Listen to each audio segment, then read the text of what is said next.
लोगों का कहना है कि होनी चाहिए और कुछ हमारे राजनीतिक दल कह रहे हैं कि नहीं होनी चाहिए। मेरा तो व्यक्तिगत अपना विचार है कि परीक्षा अवश्य होनी चाहिए। ये परीक्षा ना हो तो बच्चे बड़े हतोत्साहित होंगे, उनका मनोबल गिरेगा कि जिस हिसाब से उनको माइंड सेट हो चुका था कि भाई ये परीक्षा देनी है और इसको देख करके हमें कहीं अच्छा स्थान पाना है और इसमें आगे बढ़ना है, तो ऐसी चीज़ों को भी हमें ध्यान रखना पड़ेगा। अगर इनकी परीक्षा समय से नहीं होती तो इनका पूरा साल भर का जो एक व्यवस्थित रूप है वो थोड़ा सा गड़बड़ा जाता है। आप कोई तो ऐसी व्यवस्था बनाओगे ना जिसके तहत बच्चा जहाँ जिस चीज़ की भी पढ़ाई कर रहा है उसमें उसका मूल्यांकन हो सके और उसमें वो आगे कुछ कर सके। परीक्षा तो निश्चित रूप से होनी चाहिए।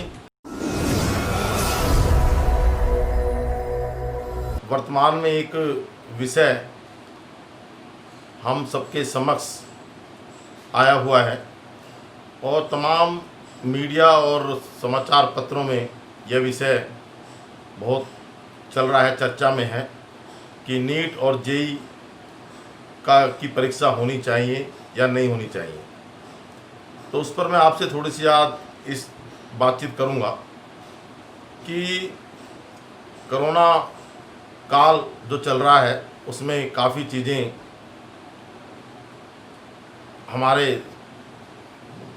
चीज़ें उस तरीके से नहीं हो पाई जिस तरीके से होती थी और सारी चीज़ें अव्यवस्थित हो गई हैं। उसी में से चाहे वो हमारी शिक्षा जगत में हो या अन्य कोई और क्षेत्र में हो, तो जो परीक्षा समय से होनी चाहिए थी उनमें भी थोड़ा सा परिवर्तन हुआ है। लेकिन परिवर्तन होने के बाद अब एक प्रश्न ये हमारे सामने आ गया है या हम सबों ने मिलकर के बना दिया कि परीक्षा होनी चाहिए या नहीं होनी चाहिए। परीक्षा तो निश्चित रूप से होनी चाहिए, क्योंकि बच्चों को के लिए आप कोई तो ऐसी व्यवस्था बनाओगे ना जिसके तहत बच्चा जहाँ जिस चीज़ की भी पढ़ाई कर रहा है उसमें उसका मूल्यांकन हो सके और उसमें वो आगे कुछ कर सके।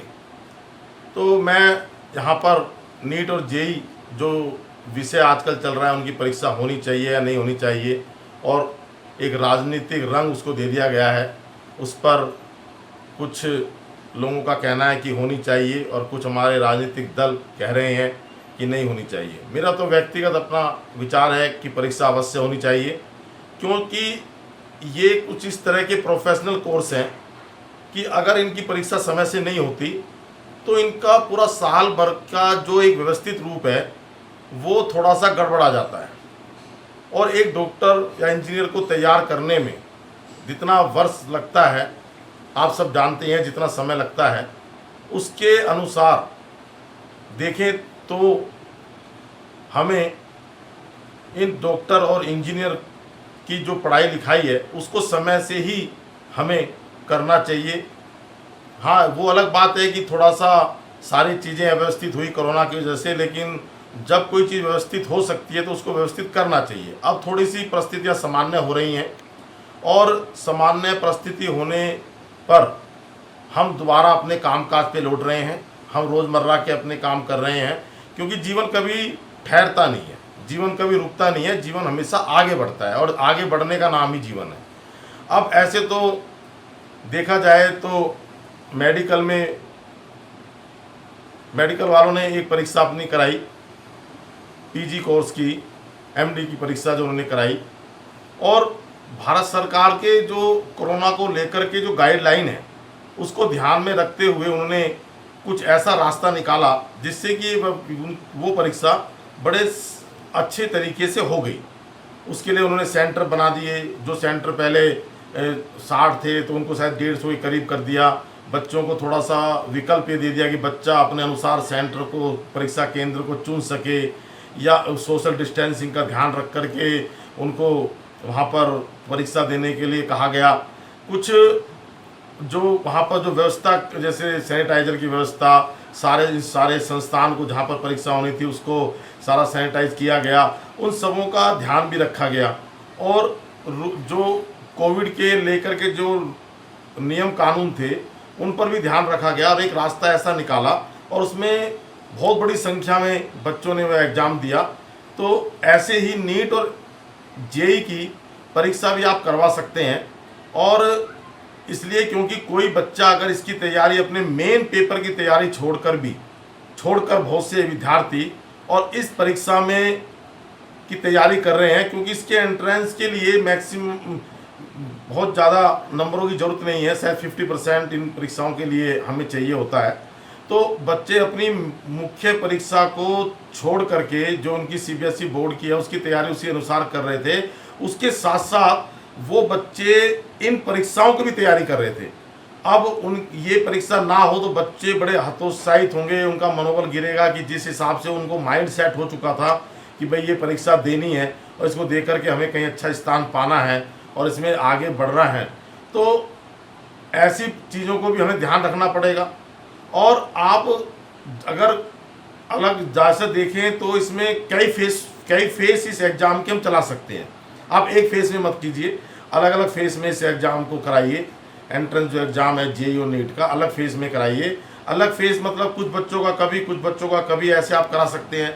सेंटरों की संख्या बढ़ा दीजिए, उसमें आप इंस्ट्रूमेंट जिन पर बच्चे ऑनलाइन परीक्षा देते हैं उनकी संख्या बढ़ा दीजिए। और मैक्सिमम ये कहा जाए जो बच्चा अपने आप आ सकता है वो कम से कम बच्चा अपने आप आए, अपने पेरेंट्स के माध्यम से के साथ अगर वो आ रहा है तो उसका भी ध्यान रखना होगा कि बच्चा अगर कोई अपना आप आ सकता है तो वो बच्चा अपने आप आए। और अगर परिवार का कोई सदस्य है ये हो सकता है कि भाई ना आए तो अच्छा रहेगा, क्योंकि थोड़ी भीड़ उससे भी कम रहेगी।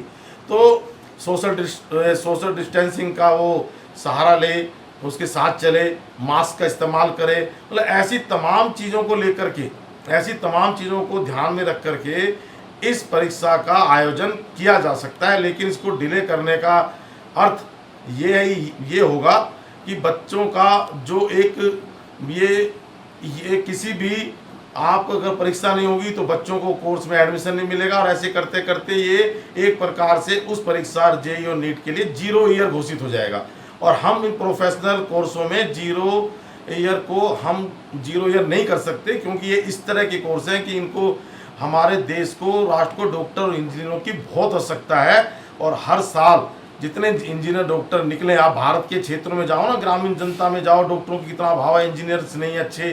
तो इस तरह के चीज़ों को ध्यान में रखते हुए हमें इस परीक्षा को कराना चाहिए और ये परीक्षा होनी चाहिए। बात रही कि भाई परीक्षा नहीं हो, ऐसे आप देखें तो अब सामान्य जीवन भी तो चलने लगा है। लोग नौकरी पे जा रहे हैं, अल्टरनेटिव डेट पे जा रहे हैं, अपने रोज़मर्रा के काम कर रहे हैं, दुकानें खुलने लगी हैं, बाजार खुलने लगे हैं।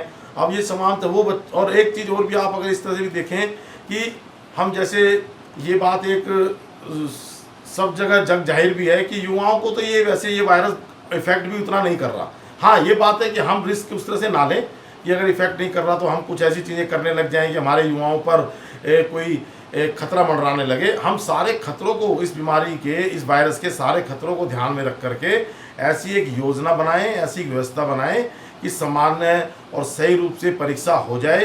क्योंकि परीक्षा ना होना कोई सोल्यूशन, कोई समाधान नहीं है। और अब चीज़ें होने लगी हैं और हम चाहते हैं कि हमारे देश को डॉक्टर इंजीनियर्स की बहुत ज़रूरत है और इसको हम उस तरीके से 0 ईयर ना करें और सारी परीक्षाएं हों। और परीक्षाएं होने भी लगी हैं। जैसे मैंने आपको मेडिकल एम्स का एग्जाम्पल दिया, एम्स में परीक्षा हुई, बड़े अच्छे तरीके से हुई और बहुत बड़ी संख्या में उसमें हमारे छात्रों ने, हमारे विद्यार्थियों ने, हमारे देश के विद्यार्थियों ने उसमें बहुत अच्छी तरीके से उसमें अपनी परीक्षा दी। तो बात रही है कि एक राजनीति इसमें छिड़ गई है कि विपक्ष के लोग जो हैं कि भाई आप सत्ता में जो सरकार है उसके खिलाफ जाने के लिए कोई भी इशू हमारा विपक्ष पकड़ लेता है, चाहे वो विषय उस तरह से हो ही ना, क्योंकि और विषय तो अब इनके पास बचे नहीं है। क्योंकि आज जिस हिसाब से देश और राष्ट्र तरक्की कर रहा है वहाँ पर तो इस तरह के विषय बचे नहीं है। अब ये विपक्ष इस तरह की चीज़ों को सामने ला करके राजनीति कर रहा है, बच्चों के, देश के भविष्य के जो हमारे बालक हैं उनसे खिलवाड़ कर रहा है। परीक्षा होनी चाहिए अपने सही तरीके से। तो अब वैसे भी ये मामला कोर्ट में है और कोर्ट के से कुछ आएगा तो उस पर देखते आगे क्या होता है। लेकिन मेरा अपना मत है कि परीक्षा तो आयोजित होनी चाहिए। आईआईटी ने इस तरह की सारी बातों को ध्यान में रखते हुए अपनी परीक्षा कराने की पहल की है और उन्होंने अपनी गाइडलाइन भी जारी कर दी है। तो मतलब इस तरह हाँ वो भी सब लोग जानते हैं, पढ़ा लिखा बहुत बड़ा संस्थान है, पास काफ़ी प्रोफेसर्स अच्छे इंटेलिजेंट हैं वहाँ पर, हमारे देश के बहुत बड़े योग्य हैं वहाँ पर शिक्षक। तो उसको ये सब चीज़ों को मद्देनज़र रखते हुए परीक्षा ना होने की जो हानि होने वाली हैं उनको ध्यान में रखते हुए उन लोगों ने ये निर्णय लिया है और सर आईआईटी में जो परीक्षाओं की के लिए व्यवस्था अपनी उन्होंने बनाई है और उस पर वो अब उस पर आगे बढ़ रहे हैं।